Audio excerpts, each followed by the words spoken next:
Hey, what's up YouTube? This is CJ. I'm bringing you guys an update on the Reef tank. It's really just going to be an unboxing and review covering the Jebao Wp-10. I haven't seen a lot of these reviews online on YouTube, so I definitely want to take some time and share this information with you guys. Yeah, there's two main reasons I even decided to get this pump. One is the functionality it provides with the controller. Two is the price, especially when you compare it to the price tag of a Vortec MP10, which, I couldn't justify spending at this point, but I was happy to have a cheaper alternative. Let me go ahead and open this box up, show you all what comes with it. Now, as far as the instructions go, it's pretty straightforward, standard instructions. I wish it went into a little more detail as far as the actual flow patterns you get, but, with a little research and a little testing, I was able to figure it out without too much trouble. Now, it also came with a Wavemaker controller. As you can see, it's pretty straightforward. It has a couple of buttons and a dial on it. I'll go into more detail later in the vid, kind of explaining this for you guys. And then this is kind of how the way the cords fit. Pretty straightforward. Now, I'm surprised on the size of this pump. I'm actually going to measure it for you here in a second. But it's really small, so if you're interested in something easier to hide, it's definitely maybe the pump for you. Now, as far as the power connection, pretty straightforward. It's not grounded though. Now, this is the most interesting part I didn't realize with this pump. It fits on one end around the power head, and the other end, as you can see, I'm having problems getting it loose. It's actually magnetized, and it has suction cups for the inside and outside of the tank. So when it comes to securing this thing in place, I really don't foresee any problems coming, from this later down the road. For those wondering how big this thing really is, I'm gonna go ahead and measure it for you. It's coming in about 2¼ inches, no more than 2 inches wide. So as far as any nano systems, I definitely believe this wouldn't take up any space. As far as my tank goes, I'm hoping it's pretty much unnoticeable, because I really want the focus to be on my corals and my scape and no equipment. Now, I was finally able to connect the Wp-10 controller. I'll go over the light pattern really quick for you guys. Lights on the right, S1, S2, S3. That's the pump power settings. It's only effective in wave mode. 50%, 100%, 75%. That's the same for the H1, H2, H3. Those are for power mode. Basically, turns your pump into a straight flow power head. And the W1, W2, W3, those are for wave function and surge modes. Now, to adjust the pulses, it's controlled by that blue dial, just twisting for you. I'll go in a little more detail in the vid. For now, I just want to show you guys how it's set up and how it connects. Pretty straightforward. You really don't have to follow any instructions. Just connect the power and, hook it up to the pump. Now, I have it out in the open right now, but I'm definitely going to secure this underneath the tank out of view later in the vid. Now, as far as hiding it, as you can see, I placed it right underneath my output nozzle. Doesn't take up any space, blends in with the background. It actually takes up less room than my power head did, so I'm happy about that. As you can see, you can barely even see it from the side and the front view of the tank, so no complaints.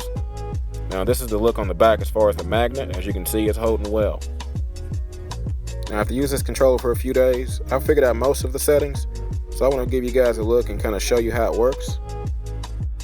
Now, on the system right now, this has to be my favorite mode to use. It's else mode.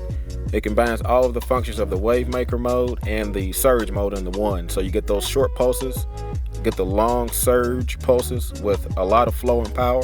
And it also follows it up with random bits of the pump stopping to let the coils relax and kind of flow, naturally in the current. So I would say this is definitely my favorite one to use. Highly recommend it, but there's other options as well.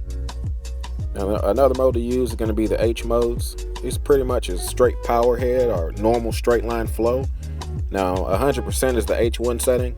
It's close to 1,000 gallons per hour from this little power head, so definitely overkill in my case.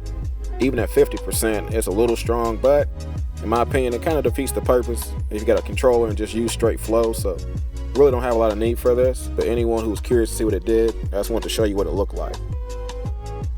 Now, I'm going to give you guys a look at the wave function of this controller. As you can see, coils are kind of jostling back and forth. Takes a little fine tuning with the blue knob, just pretty much timing up the pulses with the size of your tank. Once you get it right, you'll get a constant wave going, almost big enough to come out of your system. So I'm glad I don't have the Wp-25. I'm sure I would have that problem, but this little pump, as it is powerful, but it has not appeared to cause me problems with water, splashing over the top, at least so far. So no complaints with that. For those wondering just how sensitive this controller is, I'll give you guys an idea of the different types of waves I can create in my system. Now, before it was a slow kind of standing wave. When I turn the maximum speed up as far as the pulses, and show you what it does to the top of my tank. Complete randomness. It's choppy water, and it looks great. As far as, the corals inside, they respond well to it, and no complaints. So this controller, for the price, it does the job. The last mode I'm gonna show you guys is gonna be the W2 mode. I'm gonna call it the surge mode. It pretty much accomplishes this the same way the wave function does, with pauses and pulses. But it changes the power of each pulse for you automatically, kind of stepping up in power each step. So it works its way to 100% down to 50%. It doesn't create a wave, but it does, give you a bit of random flow. Picks up a lot of detritus, keeps it suspended for you. Help keep your water quality, where you want it if you got a lot of buildup on your rock work. Now, as far as my final opinion on this pump, with only using it a week, I'm going to say it's a great value and it has a great, functionality and does exactly what I wanted it to do. So, I'm pleasantly surprised as far as the power with this pump. Even though it's just for a nano system, it's supposed to be 25 gallons and less, it handles my 37-gallon queue without a problem. So maybe it's the footprint or the way I have it set up, but anyone that has doubts as far as the price and the value, I would say go for it. Hopefully this review helped encourage you or let you know it's not what you're looking for. That's the whole point of this hobby, right? I haven't seen too many videos covering this pump, so I want to make sure I put one out there for you guys. So, hit that like button if you enjoyed it, comment, subscribe. Y'all do what y'all do. Y'all be easy.